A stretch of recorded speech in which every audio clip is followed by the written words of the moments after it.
Hey guys, thank you so much for taking the time to watch this quick little video. Just my 3 little top tips for the week, just to make sure your health, nutrition, your fitness are in the best possible shape for the week ahead. So, tip number 1 is just about doing your exercise little and often. This is a massive common mistake when people, certainly when they first start into exercise, you get super excited and you want to spend 2 hours in the gym, or you're doing home workouts back to back. And this is brilliant and great if you've got the time to do it and stuff, that's fabulous. But actually the real benefits come from making sure that most days we're doing a little bit of something. So I'd always rather somebody say do 10 minutes a day than two 2-hour sessions, for example. So just that little 10 minutes at least, yes, if we can do half an hour, 45 minutes, perfect, that's brilliant. But actually just 10 minutes a day, or pretty much, every other day at least, you're doing a little bit of something to get your heart rate up. From a fitness perspective, you're going to really help that heart and help the function of that heart, making sure your actual real health internally is in a good place. But also that little bit every day for me, especially if you're doing the exercise in the morning, is going to release those endorphins, which are your happy hormones. So actually, as well as from a physical benefit, from a mental well-being, doing that little bit of exercise every day that's just pushing your heart rate up a touch is so beneficial to how you feel, your energy levels, and potentially maybe you're going to help you make better decisions throughout the day. If your energy levels are better, you're less likely to pick. But also your mental focus, whether it's looking after the kids or whether it's going to a work. Actually, if you've done that little bit of exercise in the start of the day, got your heart rate up, then you're going to be feeling so much better to cope with life in front of you. Okay, so top tip number 2, all about your hydration. So your body is made up of nearly 60-65% almost percent water. So actually your water is maybe the oil in your car. We've got to keep it topped up, otherwise everything doesn't quite work as well.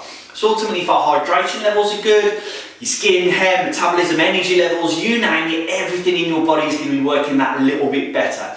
So for women, we need at least 2 litres a day on average, and for guys, at least 3 litres a day. But you know what? If you can push that to 3 to 4 litres, even better. And it's also important to know that if you're doing an hour's worth of exercise, you need another litre of water as well in the perfect world. But just think, guys, everything works better in your body if you stay fully hydrated. So what I do is try and make sure that maybe those other things in your day that are set in stone, so maybe your breakfast or brushing your teeth or your dinner, or when you get home from work or from school, if we can maybe pin a glass of water or a pint of water in at those set times and really try and create a good routine with your drinking, then it's going to make it so much easier to make sure we're all fully hydrated. Okay, perfect. Last one is my third little tip is about eating little and often. Now, we don't necessarily do it intentionally, but actually life tends to get in the way and we tend to leave big gaps in our day when we're not really eating. So we're skipping meals, or we're too busy at work, and then we end up tending to maybe have a much bigger meal kind of later on in the day. And unfortunately, this is really not great for your body. Certainly with that big meal, potentially more carbohydrates, more calories in one go, and your body can't really cope with it. So you end up producing more insulin, which helps to really store some of those extra calories as fat, which obviously none of us want. But also that big gap in the day means blood sugar levels drop, so maybe your energy levels aren't as good, maybe you're susceptible to picking and snacking on sugary things during that big gap.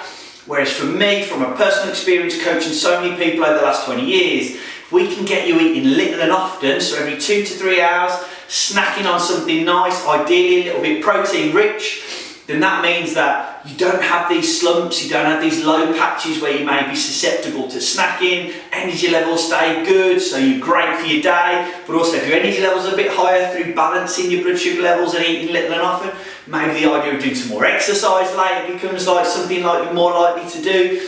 So actually, getting that energy level throughout the day, eating little and often is so much better for your body. And then obviously if you're eating 3 or 4 meals throughout the day, it means when you do come to that evening meal at night, then actually your ability to have something much smaller is much easier. So guys, have a think about planning healthy snacks. Snacking was always seen as a very negative thing, but for me it's so important. But I want you, when you're rationally thinking, choose what healthy snacks you can have mid-morning, mid-afternoon, ideally a little bit of protein in there, so we're putting something really healthy in there.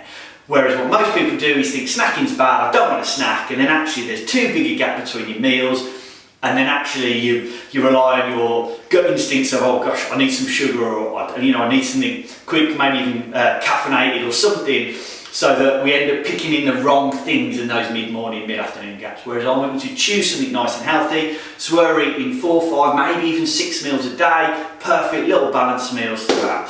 Guys, hope those little tips have helped you just a touch, but if you need any support, you've got any questions, please do not ever hesitate to message me. So message me here on the YouTube channel, or alternatively find me on Facebook through Dream Body 4 Life 1. Send me a message. Alternatively, come straight to my personal Instagram page of Paul_health_coach, and I'd love to help you guys. But have a wonderful week and stay incredibly fit and healthy. Take care.